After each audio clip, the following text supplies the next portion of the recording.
쇼핑몰 투잡으로 해서 성과가 안 나면은 전업으로 해도 똑같습니다. 이때 성과라고 하면은 한 월 매출 정도. 그러니까 내가 투잡으로 했는데 매출 성과가 안 나요. 그럼 전업해도 똑같다는 거예요. 그냥 하시던 일을 계속 하시는 거를 저는 추천드립니다.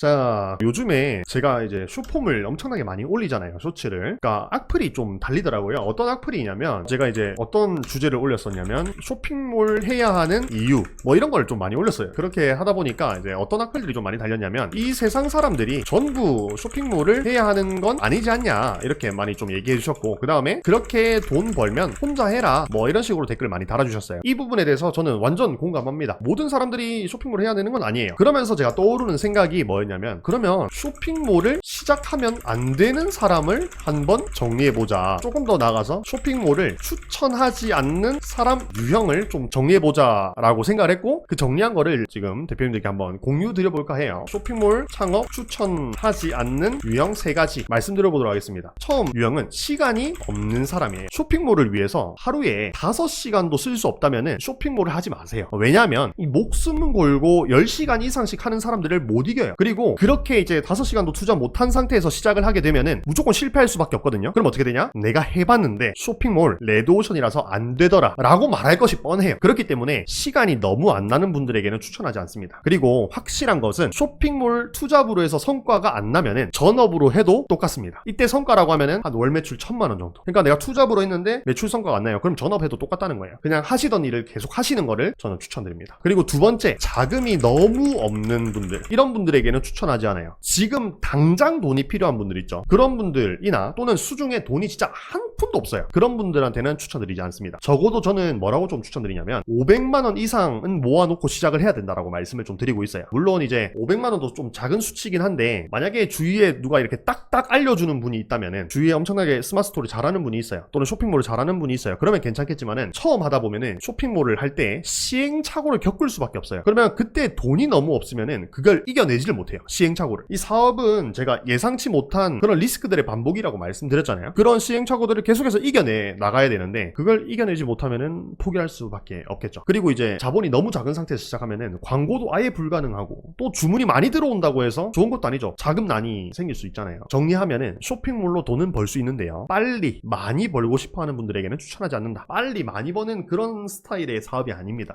쇼핑몰은. 세 번째 한번 말씀을 드려보면은, 한번 해볼까? 아님 말고, 이런 분들 추천하지 않습니다. 이 마인드가 사실 단점만 있는 건 아니에요. 장점도 있어요. 이렇게 가볍게 생각하면은 시작을 빨리 할 수 있거든요. 근데 이제 단점이 뭐냐면, 제가 이제 쇼핑몰 창업할 때를 돌이켜봤을 때 저는 심장이 막 두근거리고요, 이 쇼핑몰로 내 인생이 변화될 수 있겠다 라고 생각을 했어요. 그리고 이제 하루 종일 막 설레고 그랬거든요. 그러다 보니까 뭘 할 수 있었냐면 몰입을 할 수 있었어요. 그런데 이게 한번 해볼까? 뭐 아니면 접으면 되지, 이런 마인드로는 몰입 자체를 할 수가 없잖아요. 그래서 쇼핑몰을 추천하지 않는다는 거예요. 불광불급이라는 말을 제가 되게 좋아하거든요. 이제 미치지 않고서는 도달할 수 없다는 거예요. 미쳐야 도달할 수 있다. 그게 왜 그러냐면, 미쳐야 몰입할 수 있거든요. 근데 그게 아니라 이제 뭐 쇼핑몰 요즘 돈 된다고 해서, 또는 뭐 누가 얼마 벌었다 해서 그냥 한번 해볼까 해서 시작을 하면은 몰입을 만들어낼 수 없다는 게 가장 큰 단점이라는 겁니다. 차라리 그런 마인드라면은 그냥 하던 일을 계속 하시는 게, 또는 하던 일에 좀 더 집중을 해서 성과를 내시는 게 좀 더 효율적일 겁니다. 그리고 제가 좀 추가적으로 드리고 싶은 말씀이, 몰입을 할 줄 알고 그거를 유지할 줄 알면은 무조건 성과를 낼 수밖에 없어요. 저는 그래요. 주변에서 막 그런 질문 진짜 많이 주시거든요. 안 피곤해요? 어떻게 그렇게 하세요? 잠은 언제 주무세요? 이런 질문을 되게 많이 받아요. 근데 솔직히 저도요, 일하고 나면, 일을 끝내고 이제 누우면은 되게 몸이 막 뻐근하고 막 힘든데, 솔직히 집중하고 있는 이 순간에는요 별로 그런 생각이 안 들어요. 그냥 몰입해서 그냥 하는 거거든요. 몰입도 연습이 필요하고, 연습이 차곡차곡 쌓이면은 그 몰입을 조금 더 자유자재로, 뭐 자유자재까지는 아니어도 조금 더 수월하게 만들어낼 수 있기 때문에 성과를 낼 수밖에 없다는 겁니다. 그게 사업할 때 되게 유리한 것 같아요. 그래서 오늘 이렇게 쇼핑몰 창업 추천하지 않는 유형 3가지를 좀 정리해봤는데, 여기에 이제 본인이 좀 해당하신다면은 그냥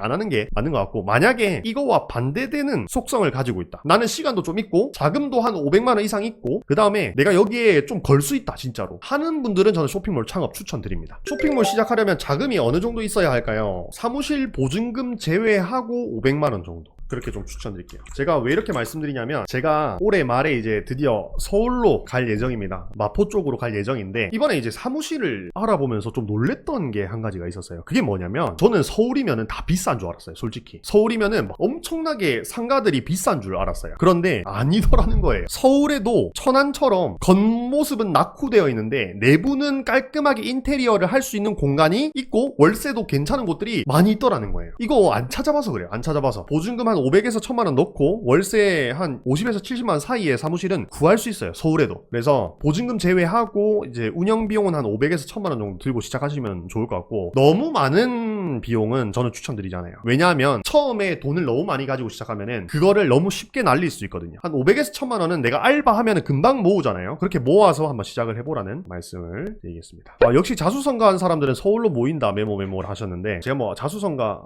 자수성가면 자수성가 맞겠죠. 왜냐면 제가 벌어서 제가 먹고 사니까. 제가 이제 주말에 한 대표님을 만나 뵀는데 제 자신 스스로에 대해서 좀 다시 생각하는 계기가 됐어요. 왜 그러냐면 제가 너무 티를 안 내잖아요, 대표님들. 요즘 막 한강뷰라고 해가지고 막 시그니엘 뭐 저는 잘 몰라요, 그런 거. 저는 잘 모르는데 그렇게 티를 안 내다 보니까 생기는 문제점들이 따라오는 것 같더라고요. 저는 그게 저의 라이프 스타일이기도 하고 그래서 그랬는데 저를 잘 아시는 분들은 물론 그렇게 생각 안 하겠지만은 저를 잘 모르는 분들은 야, 제 연매출 41억이라며. 연매출 41억인데 왜 저래? 이렇게 될 수가 있다는 거를 깨닫게 됐어요. 그리고 너무 구두쇠처럼 하는 것이 그게 또 단점이 될 수 있겠다라고 생각이 드는 순간 이거 서울로 가야겠다. 그냥 가버려야겠다. 라고 생각을 해서 한 11월 정도에 지금 갈 것 같아요. 그렇게 되면 이제 아카데미나 이런 저희 사무실 같은 경우도 전부 다 서울로 이전을 해서 진행을 할 것 같고 정확하게는 말씀드릴 수 없고 이제 마포역 주변 인근으로 갈 것 같아요.